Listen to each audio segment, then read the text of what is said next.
귀신 들린 자는 밤낮 소리 지르며 돌로 자기 몸을 해칩니다. 5절, 밤낮 무덤 사이에서나 산에서나 늘 소리 지르며 돌로 자기의 몸을 해치고 있었더라.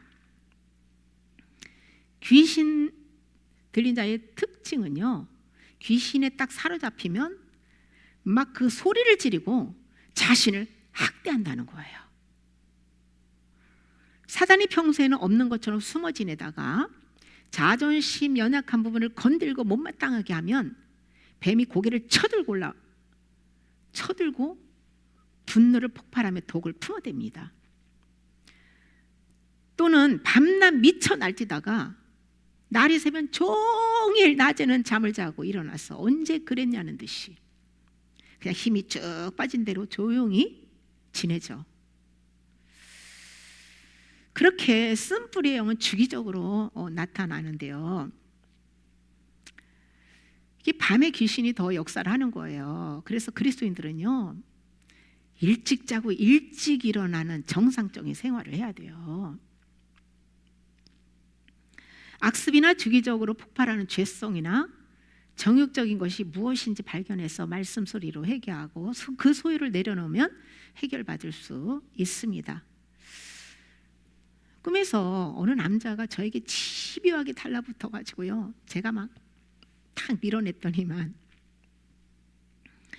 미친 듯이 막 소리를 지르고 자해를 하는 거예요, 자기 몸을. 그걸 제가 봤어요. 전 누구든지 저에게 집착하거나 지나치게 의지하고 우상 숭배하면요, 저를 내려놓을 때까지 일단 거리를 둡니다. 귀신이 들어올 때는요, 자신이 전혀 알 수 없이 도둑같이 들어와요. 그런데 나갈 때는 소리를 지르거나 여러 가지 다양한 현상들을 나타내는 것을 볼 수가 있습니다. 또 한 번은 과거에 귀신 들린 여집사님을 저에게 기도받고 이렇게 어떤 큰 은혜 체험을 하고 간 분이 그분을 데리고 왔어요. 그런데 그분이 여기에 귀신이 있는데, 그러니까 이제 무당의 영 같아요. 귀신이 누구한테 이렇게 가서 돈을 주라고 하거나 뭐 하라거나 음성으로 다 알려주는 거예요. 그래서 여기에 대고 이제 축기를 했는데,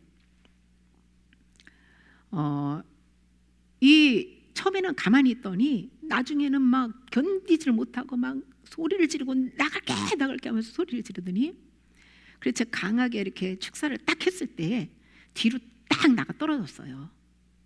정말 죽은 듯이, 죽은 줄 알았어. 나가 떨어져가지고 잠잠하니. 근데 조금 있다가 일어나더니만 사람이 딱 다른 모습으로 변하면서 너무나 마음이 평안해요. 나갈 때 나가기 싫어, 귀신이 막 안 떠나려고 발악을 했대요, 축사할 때. 그러더니 너무나 마음 평안해요. 그리고 돌아갔어요. 그런데 한참 후에 그분을 데리고 온 분에게 소식을 들어보니 처음엔 좋았는데 나중에 다시 사로잡혔다는 거예요. 그래서 제가 그 소리를 들으면서 역시 회개를 하지 않으면 귀신은 나갔다도 또 들어오는구나.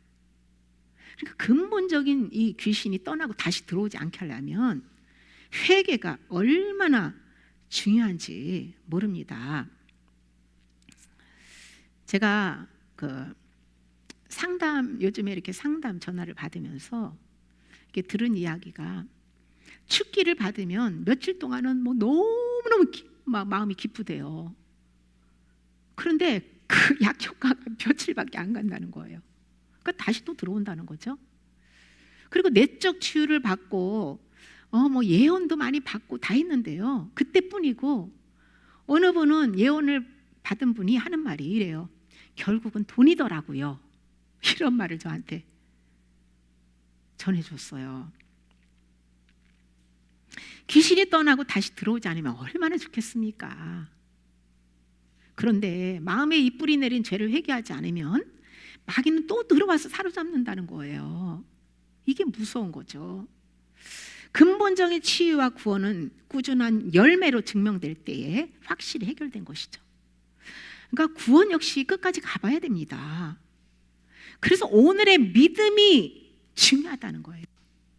내 믿음을 확증하라. 날마다 우리 믿음을 체크할 수 있어야 돼요. 우리가 상처받는 것은 남의 탓이 아니고 사실 내 탓이에요. 다른 사람이 자존심 상하게 하고 거절하고 여러 가지로 나에게 상처를 준다 해도 내가 예수님 안에서 자기를 부인하며 그로 인해서 해를 받지 않습니다. 그런데 죄성과 타락한 정욕이라는 자기를 부인하지 않고 옛사람의 마음과 행실로 반응하기 때문에 저주의 영을 끌어들여서 고통받는 거예요. 그러므로 내 영혼이 치유받고 건강해야 합니다. 치유받기 전에는 상처 투성이를 안고 죄인의 모습 그대로 주님 앞에 나아가야 돼요. 상처와 억울함과 아픈 고통이 주님께로 나아갈 수 있는 은혜의 통로가 될 수 있습니다. 저도 좋은 남편 만나서 사랑받으며 세상껏 누리며 건강하게 잘 먹고 잘 살았다면 지금의 저는 없었을 거예요. 의지했던 남편에게 버림당하고 상처와 아픔과 절망적인 삶 속에서 주님 한 분만 붙잡고 회개의 자리로 나아갔기 때문에 지금은 모든 것이 주님의 은혜였음을 고백하며 세상 그 어떤 것도 하나도 부럽지 않고요, 오직 주님 한 분으로 만족하고 있습니다. 여러분도 주님만 의지하고 주님만 사랑하세요. 우리를 영원히 우리를 사랑해 주실 분, 나를 배신하지 않고 끝까지 사랑하고 나를 행복하게 해주실 분은 예수 그리스도 한 분밖에 없습니다. 귀신은 군대와 같이 많은 수가 역사할 수 있습니다. 9절에 이에 물으시되 내 이름이 무엇이냐 이르되 내 이름은 군대니 우리가 많음이니이다. 귀신은 영이기 때문에요, 수많은 귀신이 영혼 몸에 붙어 역사할 수 있습니다. 우리 몸 안팎에요, 그 눈에 보이지 않을 뿐이지 이 손에도 세균이 엄청 많습니다. 현미경으로 보면 눈이 안 보인다고 세균이 없다고 할 수 있을까요? 하나님께서 우리 몸 안팎에 있는 세균을 통해서 어둠의 영들을 계시하고 있는 거예요. 우리가 소리내서 기도하고 찬양하고 소리내서 성경 읽을 때 가래나 침 같은 것이 꾸역꾸역 올라오잖아요. 그런 것은 어둠을 이렇게 뱉어내는 것이거든요. 성령의 불의 터치를 받아야 돼. 불의 터치가 없는 사람은 그런 것도 없으면 아무 현상이 없어요. 왜 성경에 많은 곳에서 부르짖으라고 했을까요? 부르짖어라. 근데 부르짖는데 내가 육신의 것만 막 주세요 주세요 욕심으로 구하는 부르짖는 거, 그거는 성령의 불의 터치 못 받습니다. 하나님 말씀 안에서 내 죄를 회개하면서 주님 뜻에 합당한 걸 부르짖을 때 성령 역사함을 해서 어둠들이 소멸되거나 떠나가는 것을 경험할 수 있는 것이죠. 입 꼭 다물고 기도하면요, 불의 터치를 받을 수가 없어요. 그래서 부르짖어 소리내서 성경 읽는 것도 그렇게 중요하다는 것이에요. 과거에 제 아들이 어렸을 때 영안이 열렸을 때 제가 그 이렇게 어둠에 이거 이제 가래 침을 이렇게 뱉어낸 것을 한번 보여줬는데요, 깨알 같은 막이라고 보고 얘기를 해주더라고요. 며칠 전에 어느 분과 통화를 하고 머리가 잠시 너무 아팠어요. 근데 그 전날 꿈에 제가 막 쓰레기를 쓸어가지고 벌레 같은 것까지 같이 해가지고 싹 쓸어 담아가지고 쓰레기 봉지다 탁 넣어가지고 탁 묶는 꿈을 꿨어요.